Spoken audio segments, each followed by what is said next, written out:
Hey guys, it's Miss Moore White coming back to you with chapter 17. So we're going to jump right in. We have plenty of slides. I think it's like 47 slides in this PowerPoint. So let's get to it so we can get through it and move on to the last few sections, the last few chapters of our AP content before we start to review. So let's just jump right in. I'm going to share my screen right now. Kaboom! All right, so once again, we have chapter 17, Nations and Empires between 1850 and 1914. So we're shaping the world as we know it today. So the previous one was like alternative visions for the industrialized world, all these kind of rebellions and counter movements, these utopian societies. Chapter 15 was about some of the industrialization that was happening, the spread of enlightenment, also the spread of revolutions that were happening between, I think, 1800 and 1900, and that, 1776 and 1900, excuse me. So now we're focused on the 1850 through 1914 period. 1914, that's when we're going to end. That's going to be the beginning of World War I. So we'll see how all of these things lead us to wars and battles. Let's jump right in. So our global storyline. So for one, we're going to be looking at nation state building and imperial expansion, how imperial expansion changed the map of the world. How are these things going to shift and change as people develop nations, as they build their nations, and also as they expand their territories or their colonies, or do more imperializing around the world. Industrialization, science, and technology enabled states in North America and Western Europe, and to a lesser extent, Japan, to overpower other regions politically, militarily, and economically. So we'll explore all of those ways and how if you were industrialized, you got ahead, and if you were not industrialized, you got left behind and taken over, and used for industrialized countries for their labor or their raw materials. And finally, European, American, and Japanese imperialists encounter significant opposition in Africa and Asia. So once again, people are not going to willingly allow you to take them over. They are going to fight back, with the varied results of them usually losing, unfortunately. But we will see some of those resistance movements and how later on they rise up and come back throughout our history, as we see more decolonization is going to happen in the later or in the mid 1900s. Our core objectives, we're going to identify the institutions that enabled elites in Western Europe, the Americas, and Japan to consolidate nation states and analyze the degree to which they succeeded during this period. All right, so one more time, we're going to identify those institutions that enabled elites in Western society, okay? And also how in the Americas and how they're going to consolidate to build these nations, and also how successful are they going to be when it comes to consolidating, unifying, and building their nations. We're going to explain the roles that industrialization, science, and technology played in the expansion of powerful states into the rest of the world.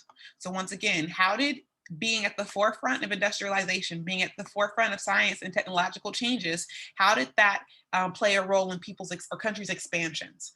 Compare the reactions to imperialism in Africa and in Asia, and evaluate how effective these responses were. So what's going to happen in Asia and what's going to happen in Africa? Analyze, and finally, analyze the extent to which colonies contributed to the wealth and political strength of nation states that controlled them. So we oftentimes hear that, man, these third world countries don't have anything. Well, you're right, they don't, not anymore, because they've been pillaged and plundered by these first world countries to enrich the first world countries, and that's how they got their money. So we'll kind of examine that and that unequal exchange, including with imperial Europeanizing traditional cultures that I was talking about in the previous video in chapter 16, and how there was an unequal diffusion where traditional cultures from these indigenous places in Africa, Asia, and the Americas did not flow back in to Europe and the United States in the same way that European culture flowed into these other areas and wiped out their traditions, their cultures, their languages, their histories. So their nations are going to be destroyed as we see Europeans kind of forming more nations or creating nations. All right, our intro. After 1850, the building of nation states in Europe, the Americas, and Oceania benefited Europeans and those of European descent the most. So Europeans, all right, so those actually in Europe, the European descent part goes for those people who have colonies or countries in other parts of the world now. So we're looking at the United States, a bunch of European descendants living in the United States. We're looking at South America as well. There are a bunch of European dependents living, or descendants, excuse me, living in the Americas that are kind of benefiting from the building of nation states around the world. Rivalry among European states intensifies as new states of Italy and Germany emerge. So as Italy and Germany start to industrialize more rapidly, we'll see how they kind of rise up. This time period, I kind of like to look at it as like, kind of like childhood.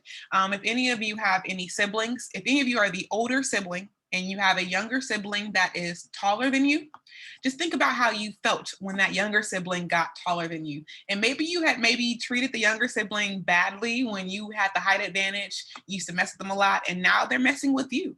And then the reverse of that, if you're a younger sibling who is taller than your older siblings, that also kind of makes you look a little bit differently at your older siblings. Like, I mean, I know you're older, but I'm bigger. So, what does that mean? And so I kind of like to think about that as like, Britain, France, the US, those are going to be those older siblings who were at one point just like, well, really Great Britain. So really Great Britain is the one. But Great Britain is that older sibling, and a lot of the other siblings are going to kind of rise up and kind of grow a little bit rapidly. And we're going to see that Great Britain's going to be looking at them like, yo, I don't like this growth. I remember when you were smaller. Can you stay that way forever?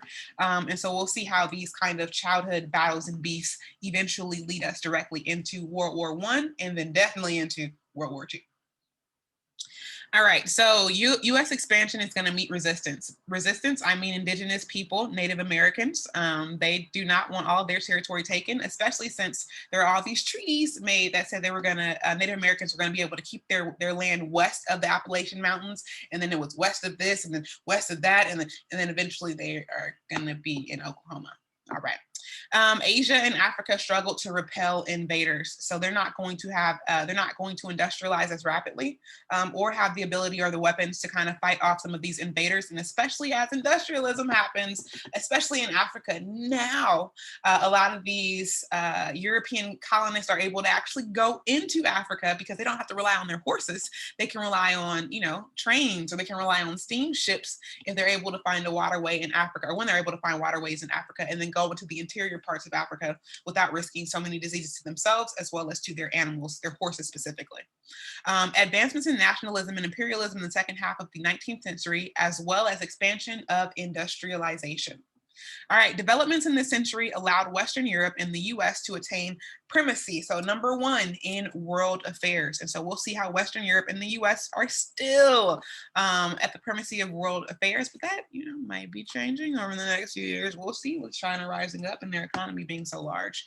All right, consolidating nations and constructing empires. So consolidating nations, bringing them together, and constructing these empires abroad.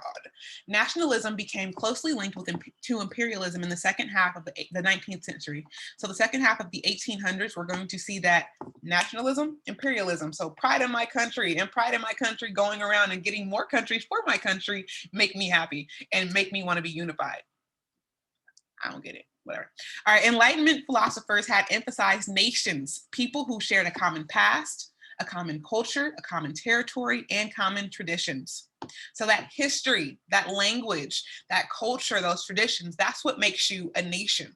If you look at the Enlightenment ideals or thoughts. So building a nation or nationalism. So local elites created nations, compelling diverse groups of people and regions to accept a unified network of laws, central administration, time zones, national markets, and single regional dialects as national languages. So we see that in France, French, in England, in the United States, English, in Spain, Spanish, and in so many other countries, they have their language that kind of unifies them and makes them them. And the same thing with the time zone. So it's kind of cool in America. The reason why the United States of America, and a lot of other places, the reason why we have time zones is because of the railroads. So the railroad systems, before they used to run on at 12 o'clock noon, that means when the sun is right here at its highest, that's 12 o'clock noon. But my 12 o'clock noon in New York's 12 o'clock noon, and maybe Memphis, Tennessee's 12 o'clock noon, or New Orleans 12 o'clock noon, or Connecticut, or whatever. Those are all going to be a little bit different. So we have to figure out a way to unify, and that unification is going to happen through time zones. And that's going to happen directly because of the train system. So trains have to be on time, and the way they're going to be on time is by creating and forcing time zones onto people or onto the world. All right, the same thing with national markets. So having places where you're able to sell and produce and buy all of your goods, okay, anyway, so all those things are gonna create a nation or are the belief of a nation. So also education and military service were used to overcome regional identities. So those on the periphery, those on the kind of outside of the established area, of the established country or society, they're gonna draw on those people to join the military to I guess become more like that country. We see that happening even in America too. We have a large group of low income as well as immigrants who join our military in the quest, in the hope of, kind of being, I guess, I don't want to say more American, but also being kind of more accepted, getting citizenship, getting ways for you can get money for your family and college education, all those different things that are oftentimes kind of linked with being on, like, usually linked with being on the periphery of society. All right. Continued on. So expanding the empires, nation states, buildings, and imperialism, or the conquest of new territories went hand in hand. So nation state building and expanding your borders. So as I get more unified inside my borders, I'm going to also expand my borders. And I also said that also makes the people inside of your borders happier when they're colonizing and taking over other places. It is creepy. It is crazy. I don't know why. Germany and France, US, Russia, and Japan caught up to Britain by industrializing and seizing new territories.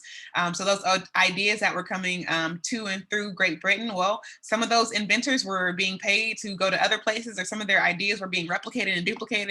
And also they had inventors in Germany, France, US, Russia, and Japan that were catching up to the advancements that Great Britain was doing. So that big older sibling is now looking at their younger siblings like, yo, can you slow down a little bit? I'm enjoying being the big sibling, but Great Britain's going to be on top for a little bit longer for sure. So imperial rule is going to facilitate widespread movement of labor, capital, commodities, and information. So imperial rule, so that imperialist mindset, that the expansion imperial of those borders, we're going to see a lot of labor is going to be produced from that. So the mother country, like, let's go for Britain. Britain's going to need a lot of labor for all of their goods, all of their markets, things like that. So they're going to get their labor from their colonies, and their colonies sometimes are going to bring people into Great Britain to work in service jobs. All of their capital is going to be usually produced in these other colonized areas. Their raw materials are going to come from there. Their commodities, all those things are going to kind of flow to and through. And the same thing with information. So all these things are going to get quicker with this imperial rule, because we are going to see that Great Britain is going, and a lot of the imperializing countries are going to put in infrastructure or the things needed to kind of make a country run more smoothly. So colonial subjects were not considered members of the nation and were given little or no representation in home governments, creating tension between nation and empires. So these it's kind of like what happened in America. We can see what happened in America specifically. So we had taxation without representation.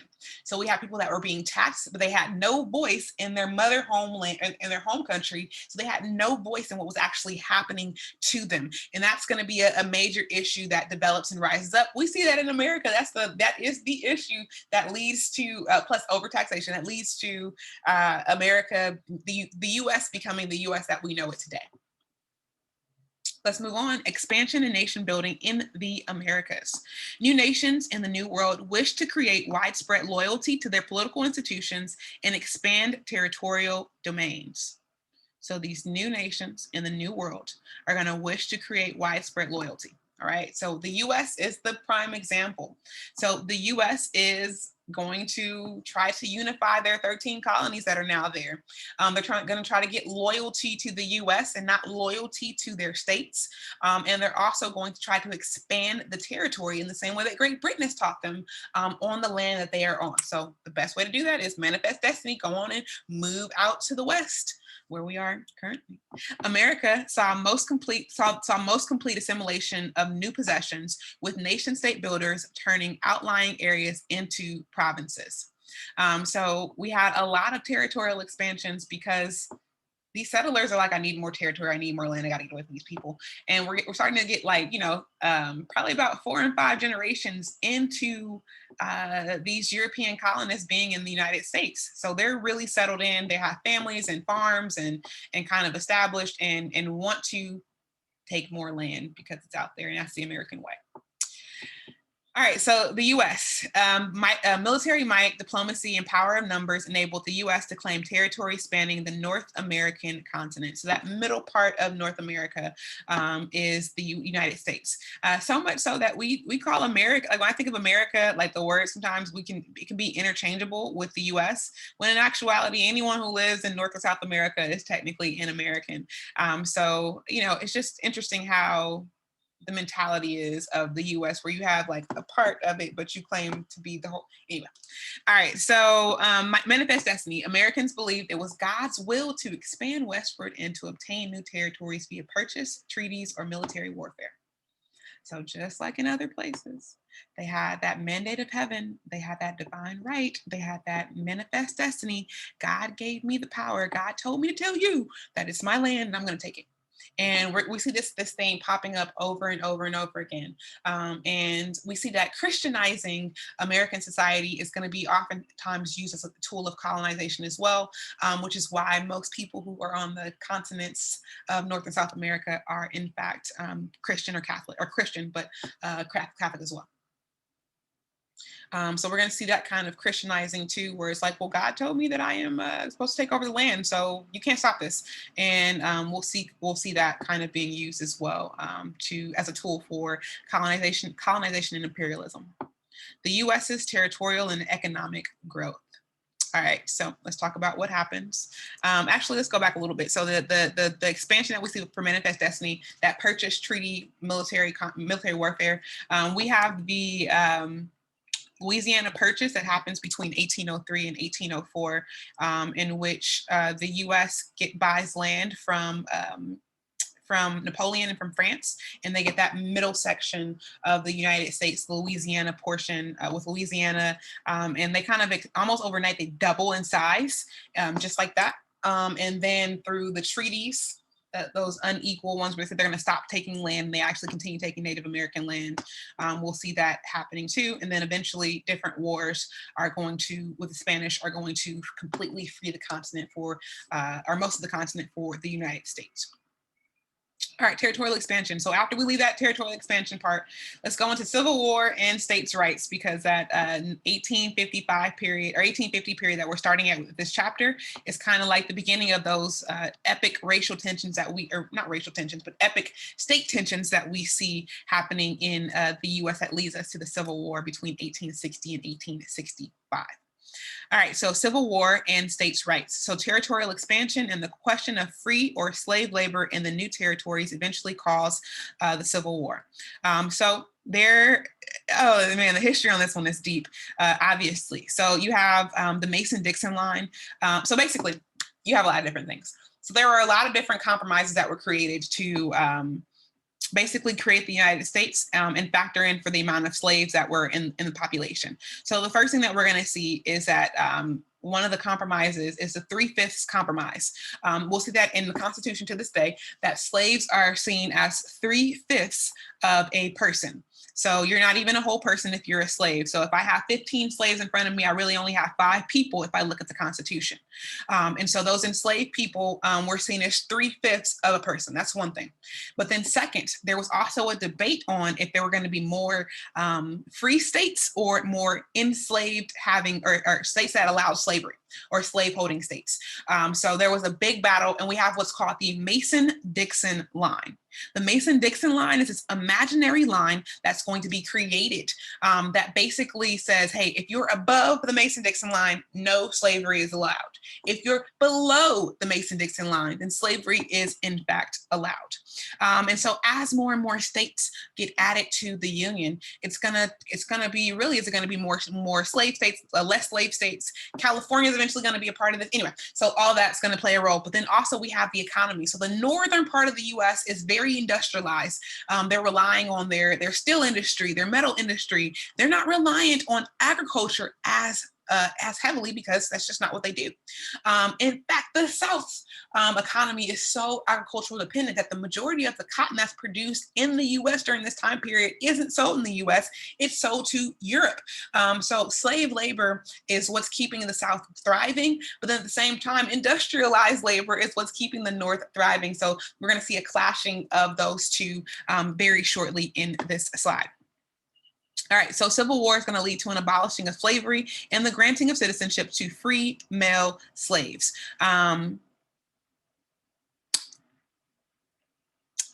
The 13th, 14th, and 15th Amendments are the amendments that freed slaves and granted citizenship to all people. But the 13th Amendment can be revoked and you can be put into jail. Anyway, long story. Let's move on. AP content. So Reconstruction period was not successful. So Reconstruction happens for the 7 years after the Civil War. So 1865 until like 1865 to like 1877. So about 10 years, 10 years in that time period.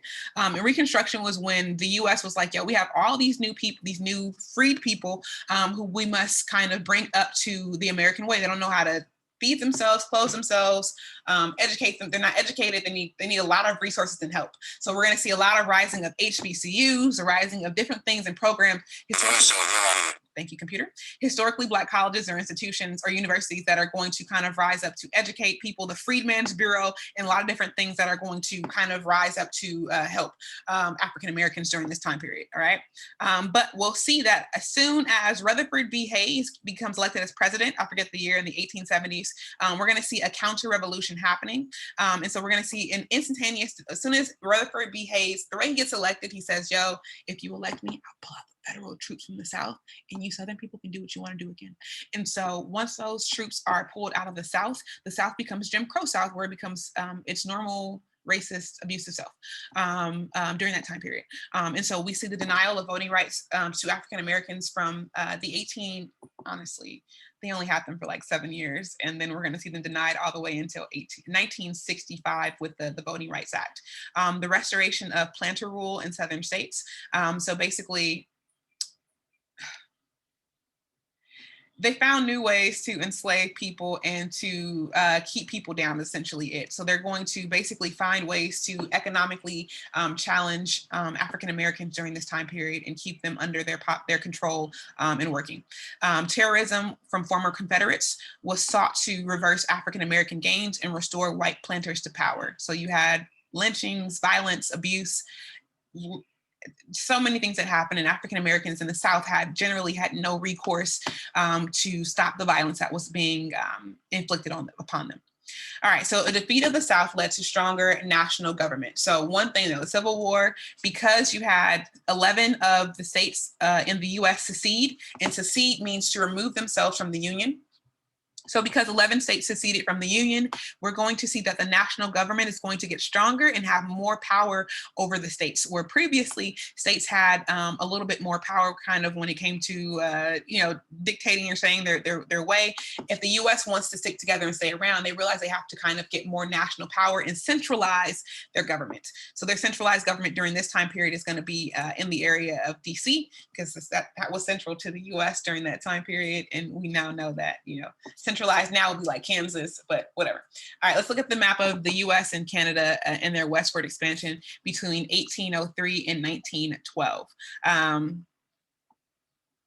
Yeah, the map says it all. I don't know what I can really tell you about the map other than what's already up here in terms of, look, They took over the whole entire continent from indigenous people who were in the northern parts of North America, indigenous people in the central parts of North America, indigenous people in the southern parts of North America. We're all going to see them, lose their territory and lose their land as there are more expansions. But each one of these colors tells you a new thing that was happening across through treaties, through purchases, through so many different things that were happening. All right, and all the way up here with Alaska and so on. And so there it is. All right, and so I don't know if you all know, but Alaska used to be a part of Russia, and the U.S. acquired that state as well. All right, let's move on. All right, so the United States territorial and economic growth continued. Economic and industrial development. So the US joined Britain and Germany as an economic giant. Once again, the US joined Britain and Germany as an economic giant. So these powerhouses, these people who are able to rapidly industrialize, rapidly acquire a really high functioning military or naval service or something that allows them to expand and kind of take over more territories is super beneficial during this time period. Limited liability joint stock companies became a powerful source of mobilizing capital for shareholders and banks and brokerage firms as intermediaries made fortunes. So 1% of all Americans controlled 90% of the wealth in 1890. So that 1% still controls the majority of the wealth in the United States today. But we see that business was a big driver for power and for acquiring wealth, excuse me. So those who had access to being able to be in these systems of capital and being able to mobilize capital and move money around and be in the position with the power and the influence were able to make a lot of money. Banks and brokerages and things like that were able to kind of invest and hold on to money were also making a killing. Also, I just want to make it also known that stocks, the original, stock like Wall Street in New York is where stocks are sold. And the original stock that was sold in the United States are going to be slaves. So slaves were the original stocks that were sold on Wall Street when their markets first opened up, and those stocks then transitioned into businesses. But originally slaves were businesses, so they were the first stocks. All right, so expand, and basically a stock, by the way, so you guys will know, a stock is a share or a portion of a company that you're able to purchase. And if that company does well, then your stock improves and you're able to make money off of that stock. If the company goes down, then you lose money on that stock. So it's kind of like a illegal gambling on businesses and how well a business is going to do for the most part. All right, so expansion of railroad lines symbolized American economic and territorial growth. So let's see. And our first indicator. So we have in 1865, towards the end of the Civil War, we have 35,000 miles of track. 35 years later, in 1900, we have 200,000 miles of track that's going to connect the Atlantic Ocean to the Pacific Ocean. So the Atlantic, that European side where everyone first came in on the East Coast, all the way to California, and that area that we know as California today. So U.S. is going to become a major world power because the U.S. is also lucky to have a location that is rich in natural resources. It may not have a lot of minerals in terms of like gold and things like that, but the amount of timber and animals that were here really sustained and allowed this area to thrive. Plus, all of the different climates that the U.S. has allow so many different things to be grown here. I think the U.S. is one of the few countries that has, actually, we are the only country that has so many different climates inside of it at one different time, because we have mountain ranges and beaches and just everything that changes our climates. Okay. All right. So the disagreement over what equality means is going to evolve during this time period too. So we're looking at, the end of slavery. So once again, only white dudes with power and property.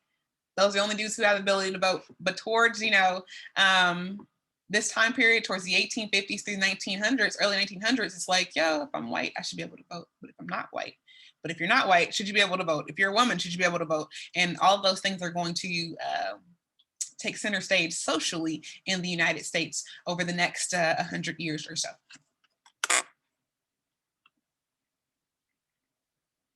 All right, expansion. I can't read that. Let me see because the thing's up in my way. Let's see what it says. Expansion and nation building in Canada. Actually, let me bring this down here. It makes my life easier.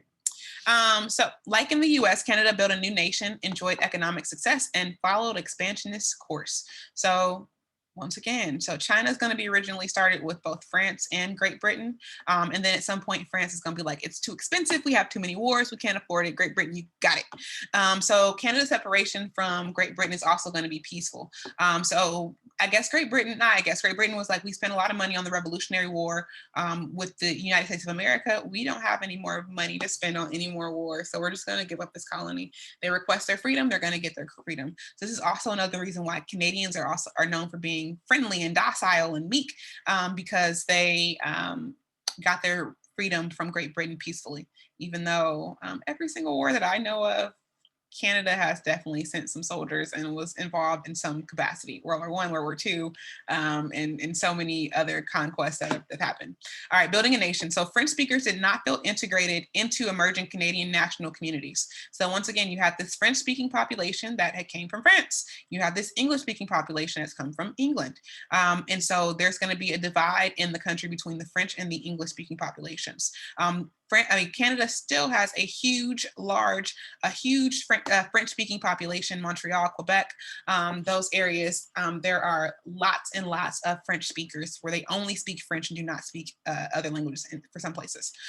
So that emerging, so what is this Canadian national idea? Is it to be a French speaker? Is it to be an English speaker? Is it to have English history? Or is it to have French history? Or what do those things look like? So that's going to be kind of an impediment to the beginning of Canadian nation building. English speakers were not overeager to create an independent Canadian state. So they kind of didn't want to separate from the French. They wanted to stay together because it made more sense. So even though they weren't necessarily welcoming the French in, they didn't necessarily want to separate from them either. So the Act of Parliament in 1865 is going to eventually give Canada its independence from Great Britain. So once again, once they get their freedom from Great Britain, what does that look like? Who's going to lead it? Since we have the British citizens or the English-speaking population that didn't necessarily want to separate, that was okay with being a part of Great Britain, is also just kind of, yeah. And then we have the French-speaking population that does not really feel a part of the nation and doesn't necessarily want to build with the English population. So what does this look like in terms of their unification over time? And will this slow or delay their industrialization? All right, so territorial expansion though. So lack of cultural and linguistic unity, Canada's used westward territorial expansion to build an integrated state. So they weren't able to unify their people's mentality based on that nation state that we know of with the unified language and culture. But they were able to expand, and expansion means people were happy. Yeah. I don't know why. I still don't get it. The government used financial incentives and property to lure European and American immigrants to settle and invest. So immigrants with an E, that's going to be people who are going to leave Europe and leave the US and come into Canada. All right, so they're going to try to, convince them to come in. That's how they're going to kind of expand and unify their country, by welcoming other people. The Canadian government signed treaties with Indigenous people.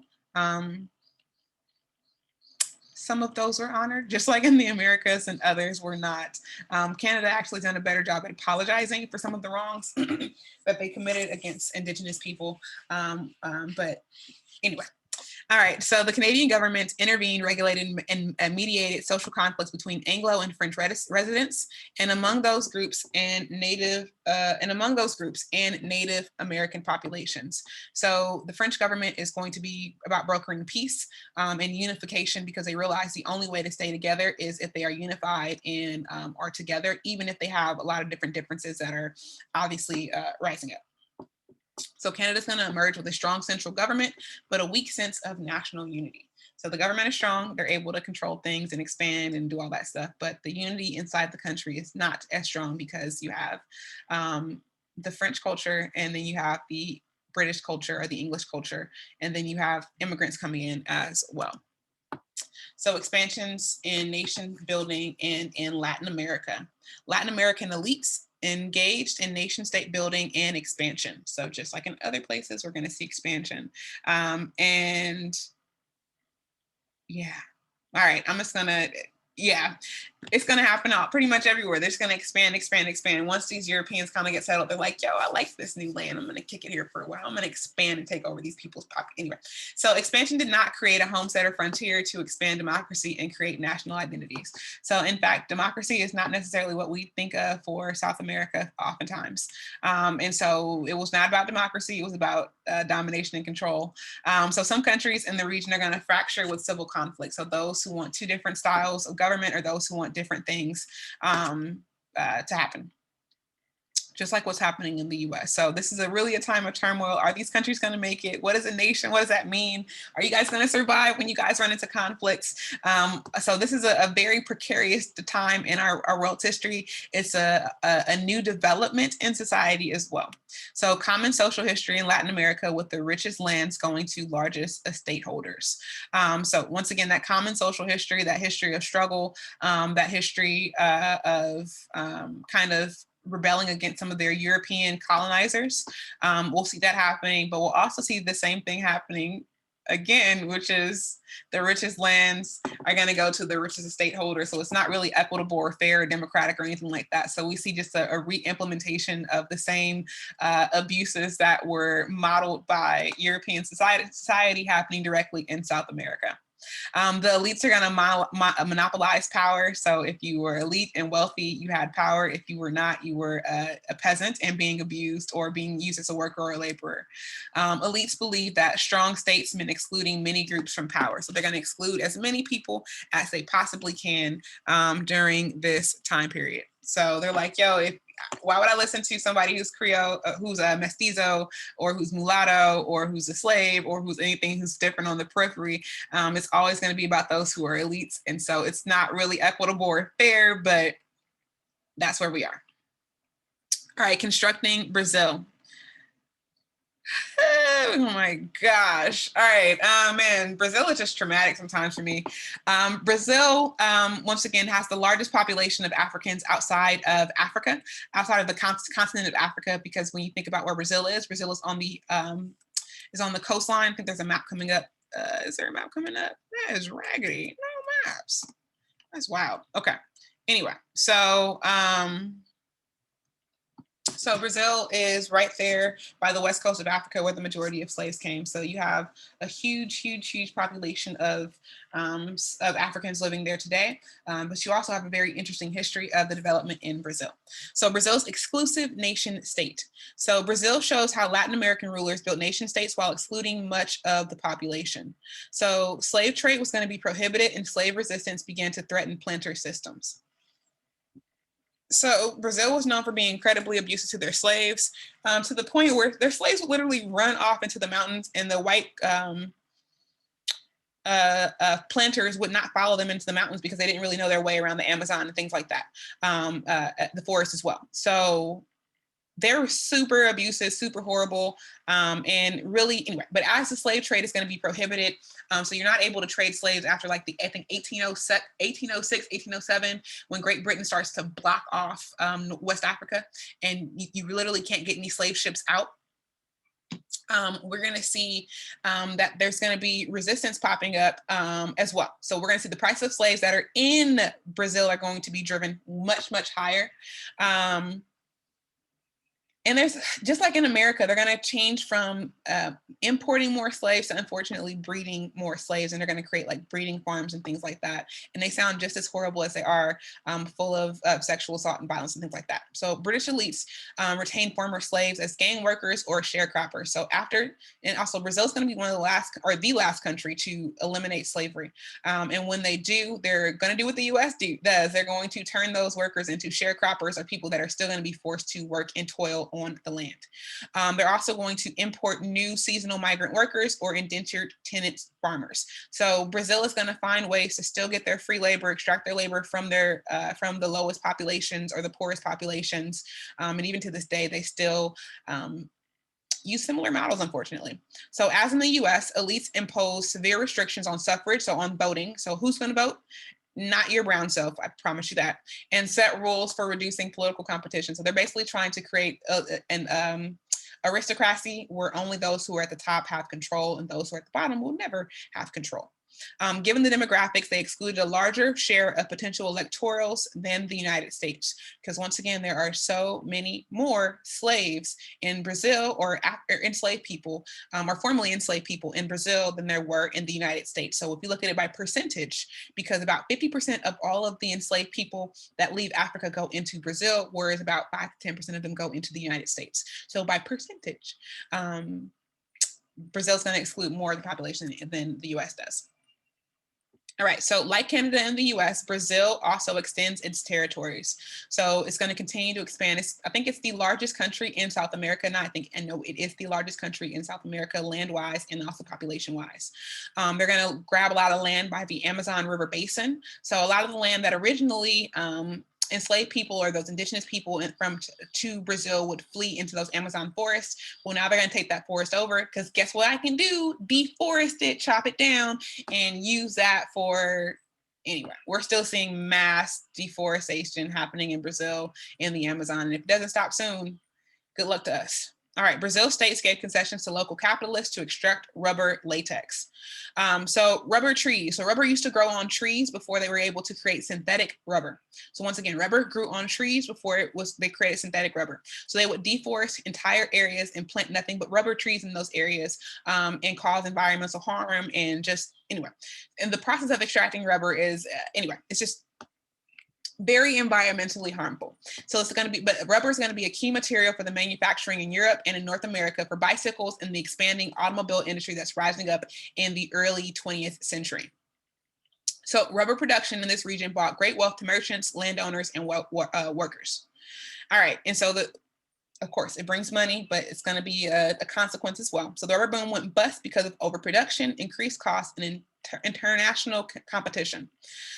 So overproduction, as I said, they're going to deforest areas and plant it without doing any kind of rotation of these trees, and putting nutrients back into the soil.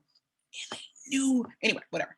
They're going to see an increased cost to all of these things, and also they're going to see international competition when it comes to finding more sources for their own rubber in Southeast Asia and other parts of the world, and eventually synthetic rubber is going to be developed.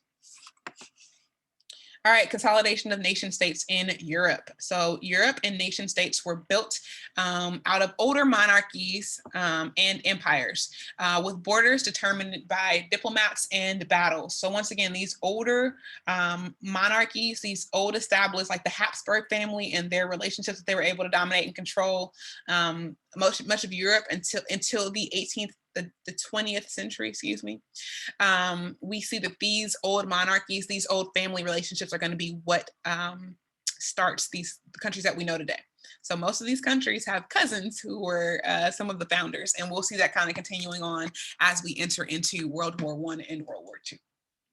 The ruling elites had to share power with a wider group of citizens who increasingly defined themselves as part of a broader nation. All right, so once again, the Enlightenment era has come through, has swept through this place.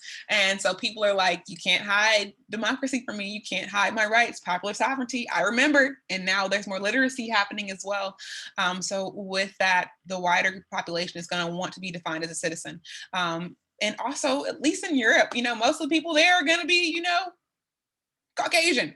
And so they're going to get a chance to be heard, versus people wanting to be heard in areas where they're mostly Black and brown, and they're not going to be listened to as much.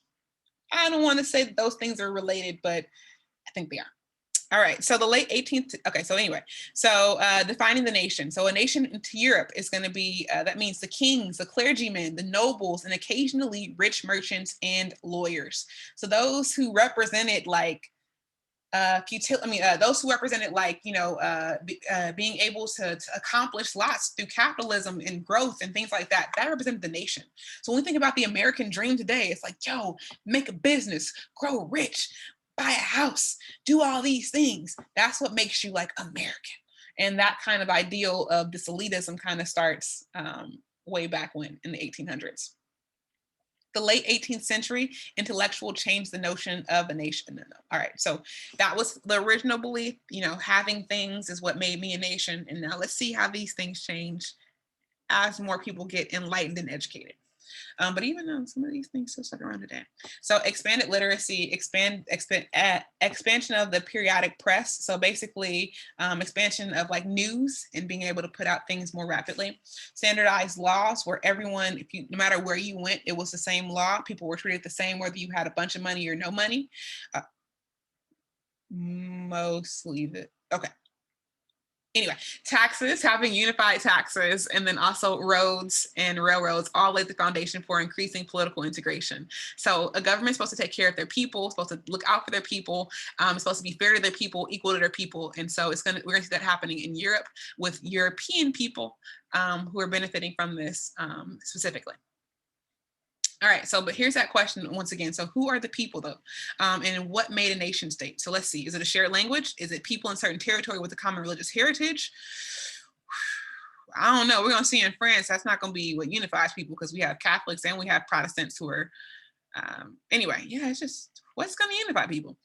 These definitions are problematic in multi-ethnic Central and Southeastern Europe, as well as some who spoke the same language. So you can be in France and be two different religions. You can speak a different language, be the same religion, and be in the same areas and things like that. So all of these things are going to be problematic. It's like they emphasize one thing, but then the hypocrisy is glaring back at them on so many different areas. All right, so unification of Italy and unification of Germany. So we'll talk about this in the next few slides. I think I'm only going to go about 3 more slides or 4 more slides from this one before I take my first break for this chapter. All right, so let's look at Italy and we can see the unification that's going to happen. Let's see our time periods between 1815 and 1871. So this like 60-year time period or so, we'll see all of this expansion or unification that happens. And through that unification, they're able to industrialize, build infrastructure, and then really build this sense of a nation that we know of today. And so we'll talk about all of the places that are going to allow, look at Italy specifically. We have places that are going to be ceded by France or given to them by France, Austria, Piedmont, and things like that, and how those allow for the building or the formation of Italy. And the same thing in Germany as they do more territorial expansions through military resistance and military attacks, they're going to expand their territories. All right, unification in Germany and in Italy. So Prussia and the Piedmont Sardinia incorporated smaller linguistic related neighbors to create 2 new nation states, Germany and Italy. So Prussia is Germany. The Piedmont Sardinia area is going to be what we now know as Italy. So we'll go back to, that's the name right there, Kingdom united with Piedmont in the orange right there. So you guys can see that. And then the Sardinia is right there, Piedmont, Sardinia, boom, that makes our kingdom, okay? These 2 areas, Piedmont and Sardinia, now that I found them, okay? And then we're gonna expand all the way through here. All right, so anyway, so where am I at? All right, so Prussia and Piedmont Sardinia are going to incorporate linguistically related neighbors to create 2 new nation states, Germany and Italy. So they don't necessarily have to be the exact same, but they're going to be rooted in the same Germanic or Romantic languages that are spoken in Italy and Germanic in Germany. And English is Germanic language as well. So we're going to see exploited nationalism sentiments to rearrange the European map. So they're kind of behind. They're going to be like, we want to get together and rapidly get it together and expand and be like what Great Britain is and the US is. We got to do this now. We got to unify now. And the way that we're going to do that is to take pride in being German, take pride in being Italian, and so on. So building the unified states.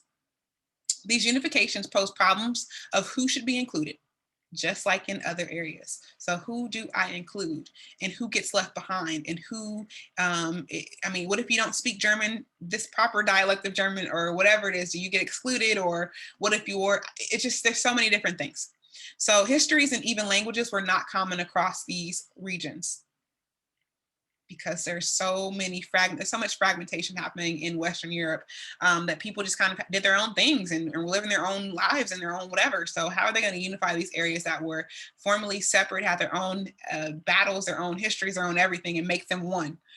So liberal nationalists argued the high culture overrode those differences. So being up here, German culture is not necessarily, or Italian culture is not necessarily all of our battles and our struggles. It's those positive things that make us, noteworthy in who we are, that high culture. The German Otto von Bismarck and Piedmont's Camillo de Cavour successfully created Germany and Italy through clever diplomacy and military power. So they're going to use their military might and their way with words to kind of unify these areas, two different areas. So the new states are going to reject democracy. So Italy is going to have a constitutional monarchy. We'll see what that leads to later on over the next few hundred years, or the next 100 years in Italian history with World War I and World War II. And then we'll see Germany's going to create an empire that have general assembly, but it's going to have little power because it's going to have a czar or a king. Eventually we're going to know about Tsar Nicholas II and not czar, I'm thinking of the wrong one, Kaiser, excuse me. They're going to have a Kaiser, which is German for king. Or some of you guys who have Latin, I forgot what it is in Latin, but yeah.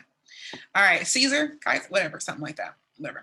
All right, so the Austria-Hungarian Empire. This will be an interesting place to watch too as we move into World War I and eventually World War II. But this is going to be a hotbed. So national and ethnic conflicts in Austrian-Hungarian Empire. So Germany's wars of unification came at expense of the Habsburgs' supremacy in Central Europe. So I mentioned the Habsburg family previously. They had been in power for hundreds of years. So that's a bloodline that they would just pretty much send off cousins or aunts or uncles or whatever, and they get married and keep the power in the family. So somebody in the Habsburg family was in control of Europe, I think from the 1400s, 1500s, all the way down through the early 1900s. After the German defeat of the Austrians, the Compromise of 1865 resulted in the creation of the Austrian-Hungarian Empire. So Austria and Hungary are two separate countries today. That's all I'm going to say about the unification process of that. So the Austrian-Hungarian Empire plagued with nationality problems, including demands on autonomous national homelands from various groups. So they were always rife with tension and issues in the Austrian-Hungarian Empire, and we'll see eventually throughout history how they're going to split into two different countries, but before they split, how they're going to influence other issues in that powder keg region of Europe. And so that powder keg region of Europe is, oh, they don't have the whole map, it's okay.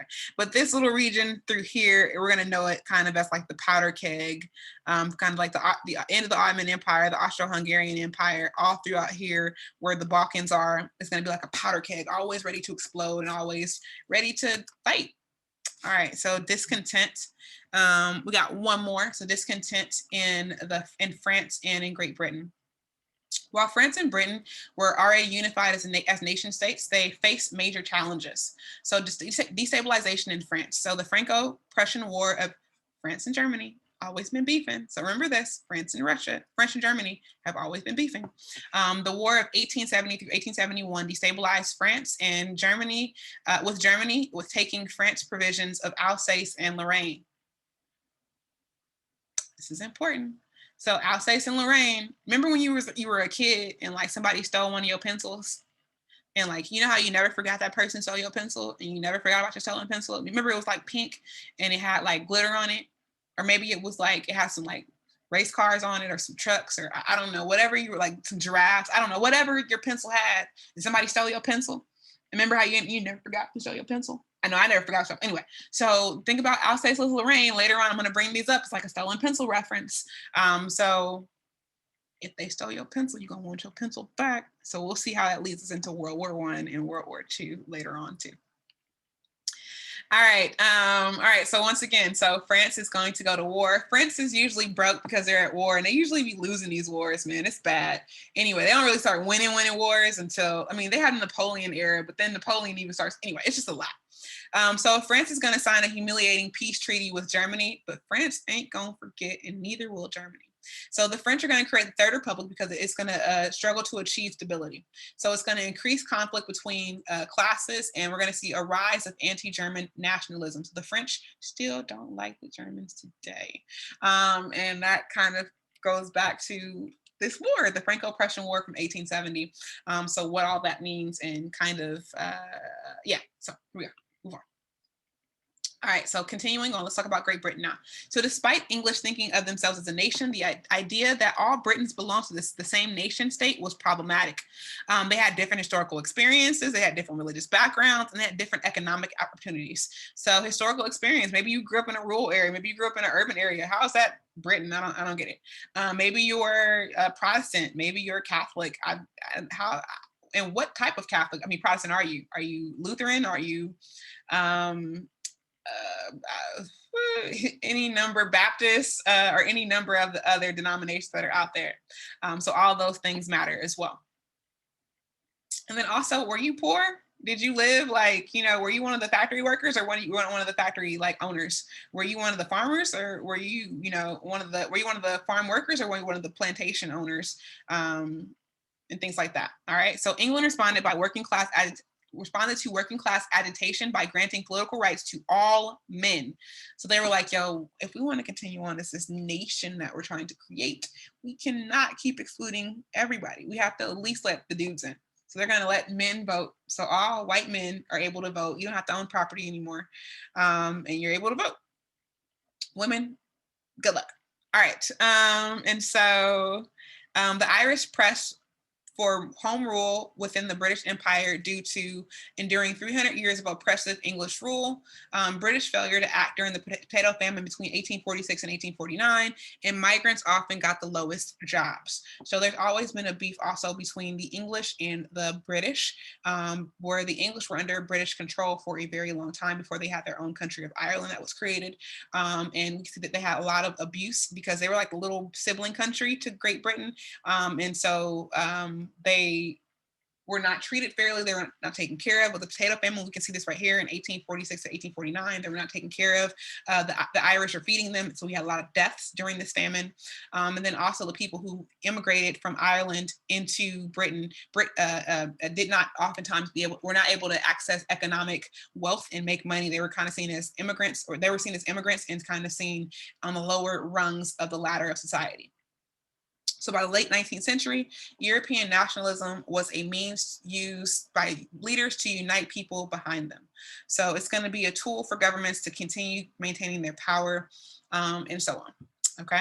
All right. So I'm going to stop sharing right now. I think this is enough. I'm about halfway finished and then I'll publish or start the next video very soon. So I hope you all enjoy and I'll see you all in class. Bye, guys.